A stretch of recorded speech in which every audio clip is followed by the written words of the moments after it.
Be part of the solution. Offer ways to fix the problem. Things were always going to be broken, but you could be the person who offers the solution to get them fixed. And everyone loves that person. Welcome to Modern Gov Matters. I'm Sarah Loyd, and Modern Gov Matters is presented by Civol, powered by Social News Desk. Today I'm talking with someone who knows both sides of the media equation. He spent years as a radio and TV reporter before crossing over to become a government communicator. Ryan Loyd is the marketing manager for San Antonio Ready to Work, one of the largest workforce training programs any U.S. city has ever attempted. We're talking about a $240 million initiative backed by 77% of voters, aimed at getting residents trained and placed in better paying jobs. But here's what I love about Ryan's approach. He doesn't just talk about the program in the abstract. His team is out there knocking on doors, tabling at community events, running paid media campaigns, and most importantly, telling the story of real people whose lives have changed. So, Ryan, welcome to the show. Thank you so much. It's great to be with you. And I watched the last podcast with Brian. I loved his approach and the way he said things, and just great job on the podcast. I love it. Awesome. Thank you so much. I really appreciate that. So, before we dive in, can you give us the quick version of your role? Like, how would you describe what you do to someone outside of government? Yeah. So basically, in a nutshell, I spread the word about Ready to Work. We do that through targeted campaigns, as you mentioned before, grassroots efforts, community-wide events, and things like sponsorships, just about any way we can. The program is city funded and community supported. So we work with what we call prime partners, primes, and they actually do the boots on the ground stuff like enrolling the participants, case managing, getting the participant to their training provider, walking with them through the training, helping them get a job when their training is completed, and then sticking with them for 12 months after they have graduated. Many of our partners have been doing this type of work for decades, and each one has their own specialty that they bring to the table. So, here at the city level, we are guiding the look and the feel and the tone and messaging and marketing with our primes, and basically helping out with providing, they help us provide the success stories that we hear about. So that sounds like a lot of spinning plates. I know you mentioned before the podcast, you take care of high level logistics, paid media, sponsorships, you direct a marketing firm, work with your comms manager and your internal team. So tell me, what does a typical day actually look like for you? Or is there any such thing as a typical day? Well, you're right. There is no typical, but I can talk generally speaking. We handle a lot of requests from people in the community to provide information to people, whether that's coming to an event or getting flyers printed up or something like that. And that's a big part of what I do. You also mentioned the marketing firm. We're now getting used to having them on board after our last agency. And I always say my little heart wants so badly to be a designer, and I love doing work in that space, but I'm just not a professional designer by any means. But we are directing them to work on some design projects, little things like brochures, and an idea that I had for Ready to Work, Ready to Work bookmark that we will send to local branches, and that will help us promote the program to patrons of the library. I work on the contracts and compliance team specifically here in the office, and that works well because we handle contracts on the marketing side all the time. I do contracts with various folks. One example is our outreach with our San Antonio Housing Trust properties. But before our agency, I'd handle media buys with outlets, and there is actually a city process for that. It's kind of intense, but I work with various departments in the city here to collaborate on ways to promote Ready to Work, anywhere from DHS, our Department of Human Services, to solid waste, all the way to communications and engagement. And so we have several different initiatives within the office here that I work with. One of them is our child care program, and that aims to help moms and dads and families with their child care needs if they're trying to get training and education, because childcare can be a huge barrier to someone enrolling in a training program. For sure. Yeah, that's so important. It is very important, and it presents itself a lot more than you would think. We also have a program called Pay It Forward, and the city will work with the employer to hire for an internship in that company, and the city handles the employee's salary for 6 weeks. So if that works out, then the company will pay the city back. And so far, the conversion rate for that program has been really successful, where the program or the company rather takes the employee on full time. So as a program, there are goals we have to meet. We will be graded on some of those numbers. 15,600 people placed in an approved job. That means that the job falls in the category of our 8 target industries that we target, and that includes about roughly 80 occupations offered by Ready to Work. So they also have to offer a base salary of $15 per hour, and that's only the floor because there's plenty of room to grow and advance within that company or even within that industry as a whole. And then the employer also has to offer medical benefits and paid time off, things like that. Yeah, that sounds like a great way to help people get a leg up with a really high quality job. So you mentioned the big goal that the program will ultimately be graded on that 15,600 people placed in quality jobs. So how does that number shape your daily decisions? Like how do you connect I need to approve this event calendar to we need 15,000 plus placements? Yeah, we're gaining momentum in a big way right now. Everything that we do is focused on the participant and improving the process for that. So when we take on a project or something maybe presents itself in front of us, we're kind of looking at it as a holistic approach about is this getting the message to people and are people who need to hear our message hearing our message? And we always say that, it's just one person at a time. It's not, we're not looking at the huge number. We're looking at one family, one person at a time, and that really helps us to achieve the goals because we're taking those baby steps to get there. And honestly, when we began the program in the first year, I believe there were less than 200 people placed in an approved job. We're about to enter fiesta season here in San Antonio. Last year at this time we had about 2,000 people in an approved job, and this year that has doubled 4,000. So I think, to answer your question, we just take it one step at a time, just making sure that everyone in the community is hearing the message. Yeah, I love that you guys are shepherding people through as individuals and really considering their individual circumstances as they're working through the program with the things like childcare and things like that. So one thing that jumped out for me, I sent you some questions before our interview, and you said what's great about Ready to Work is if something doesn't work, we pivot, and that is definitely not typical government language. Most programs I talk to are super locked into their plans. So, how did you build in that flexibility into your culture? Ready to Work is extremely innovative. And like you said, if something does not work, we move on and we try something else. And that's a really cool thing here at the municipal level because, as you know, sometimes it does take a long time for things to change, but we are able to pivot quickly. But don't get me wrong, there are processes in place. We need to be following those processes. In this office, though, we set up things in a way to where if things change, or if they need to change, then they do change. And so there is a structure and a reason and a methodology behind all that. If projections for the in demand occupations don't show that there will be hiring happening later down the road, then they'll cut that occupation and training from the catalog. And we also get requests to add occupations. One of those examples is court reporter, for example. Those jobs, though, have to meet requirements and they have to be deemed as in demand. So our advisory board is listening closely to our city council and they're taking their recommendations. And I think everyone is working very hard at increasing the hiring chances, and we work closely with the business community as well to listen to their needs. So, could you give me an example of maybe something that you guys tried that didn't land the way you expected and what you pivoted to instead? One example is the funding guide. Our participants may have to switch or they may have to drop off because life happens, right?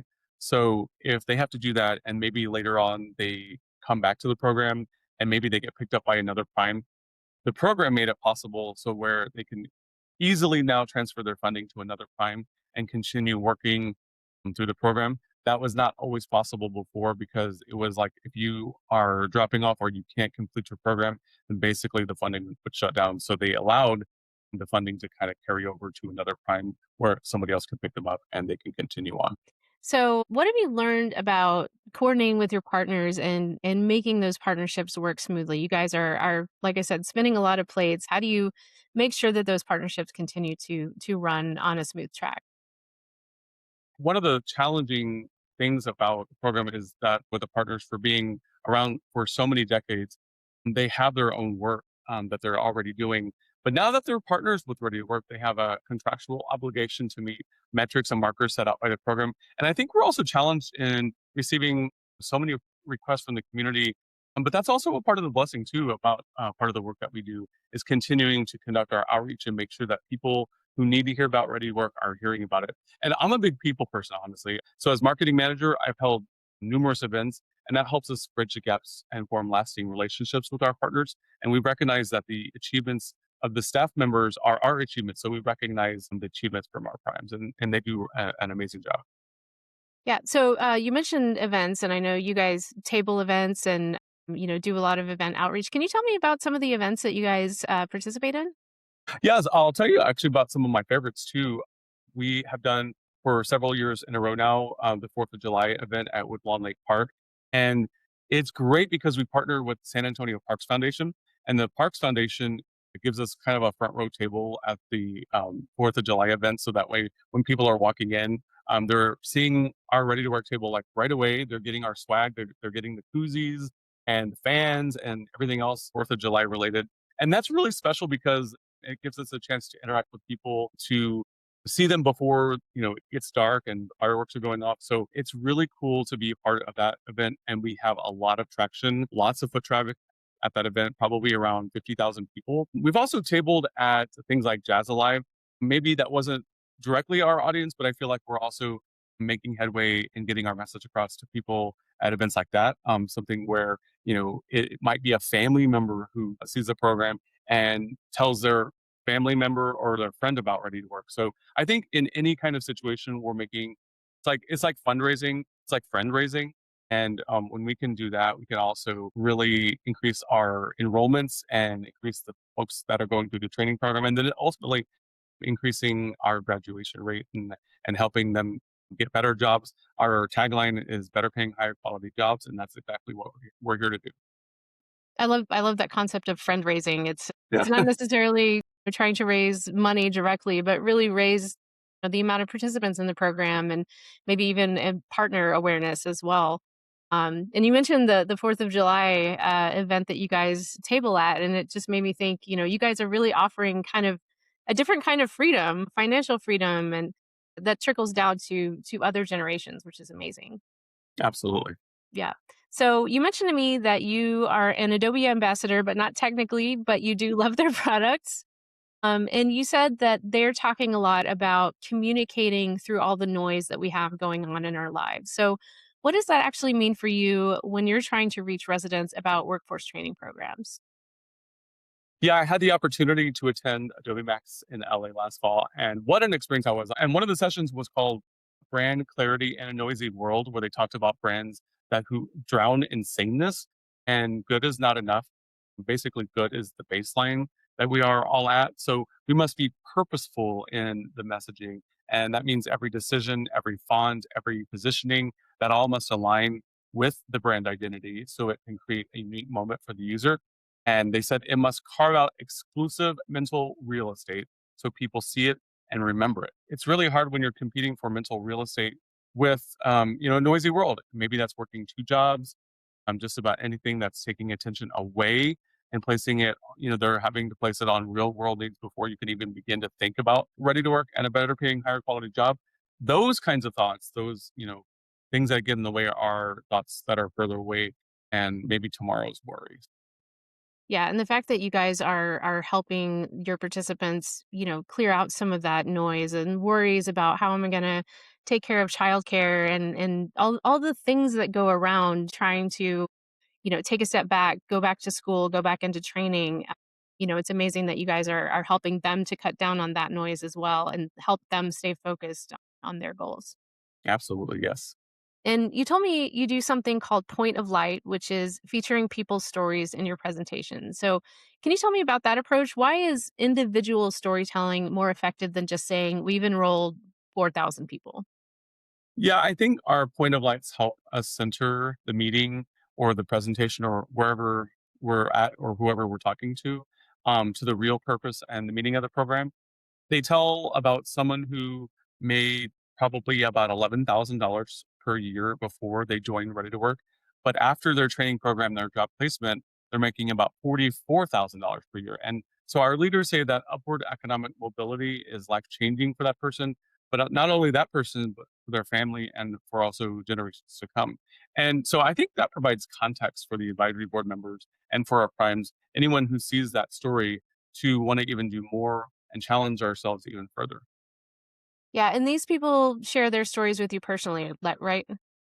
Yeah, I remember meeting one woman, her name was Jeanette Pena, and she was at, one of our events that we were tabling at on the East Side, and our director was standing right there, and she was just literally crying because of the opportunity that she was getting in her training program, and just knowing that she would come out of that training program with the skills needed for a job that pays so much more than she had ever made in her life. And another story that I recall, a woman who had gone through her training program and was able to, for the first time basically in her life, take a vacation because, things like vacations that we might take for granted are just really appreciated by someone who has never had that opportunity because they always had to work that one or two jobs. And so, that's really powerful when you hear things like that, that Ready to Work is um, doing all that the program can to help people achieve just dignity and basic human rights and being able to, um, you know, march forward, be an example for their family, for their children, for their friends and community, be an example to them and say that, you know, you can do more than you're doing and you have that ability. You're talented. Everyone has a talent, everyone has a skill that they can contribute, and everyone has a story. Yeah, that's amazing. You're gonna make me cry. So you mentioned that your marketing ranges from grassroots, like literally knocking on doors, to paid media campaigns. So how do those two approaches work together? What's the strategy there?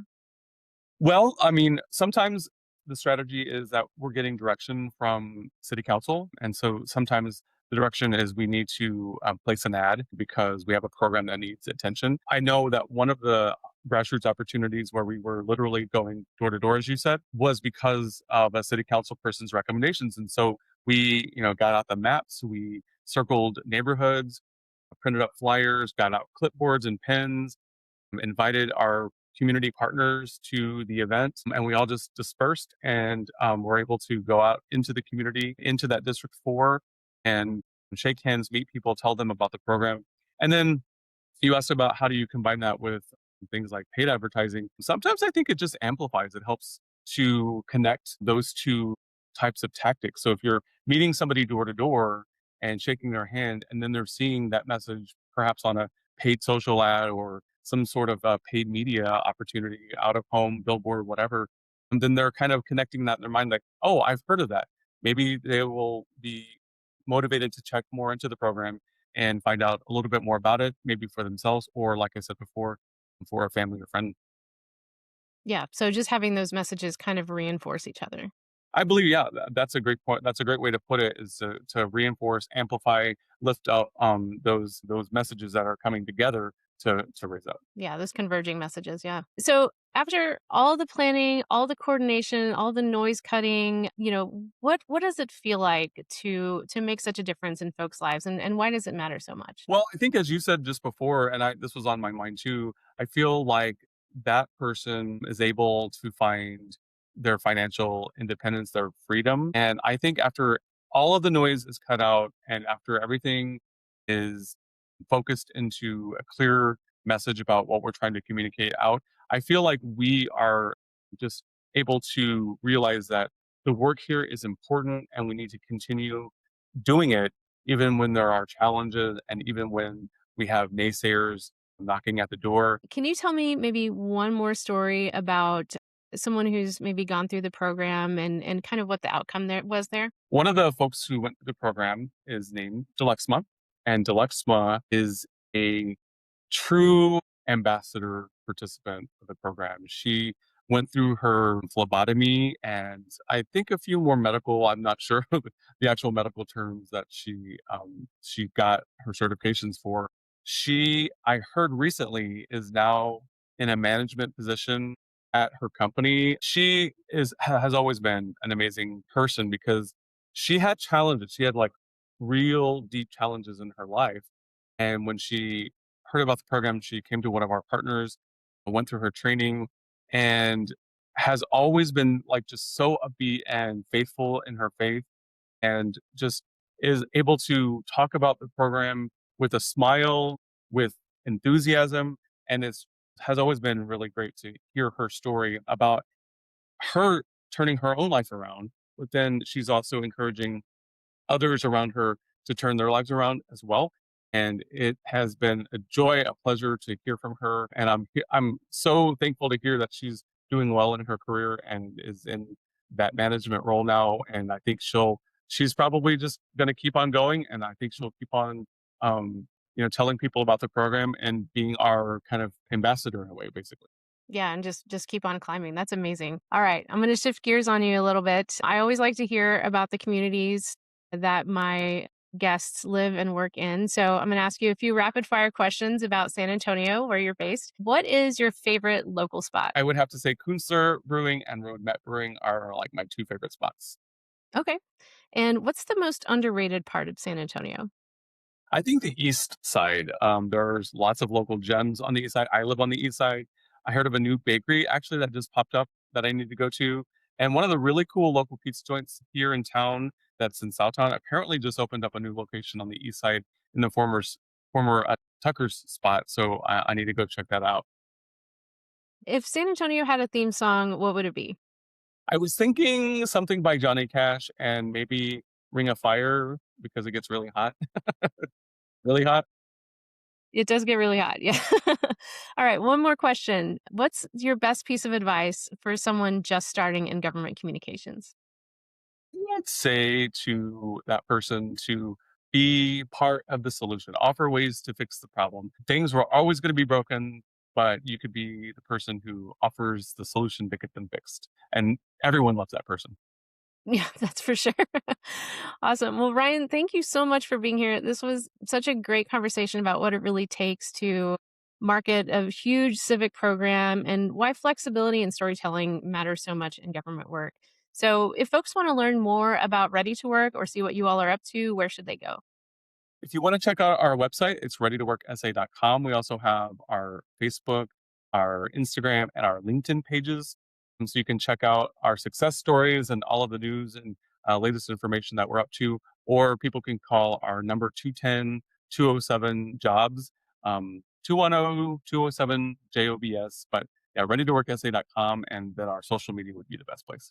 Awesome. And we'll include those in the show notes so people can check that out. Thanks again so much. And thank you all for listening to Modern Gov Matters, presented by Civol and powered by Social News Desk. If you enjoyed this episode, please share it with someone in your government comms world who needs to hear about this pivot mindset. And we'll be back in a couple of weeks with another conversation about what's actually working in civic engagement.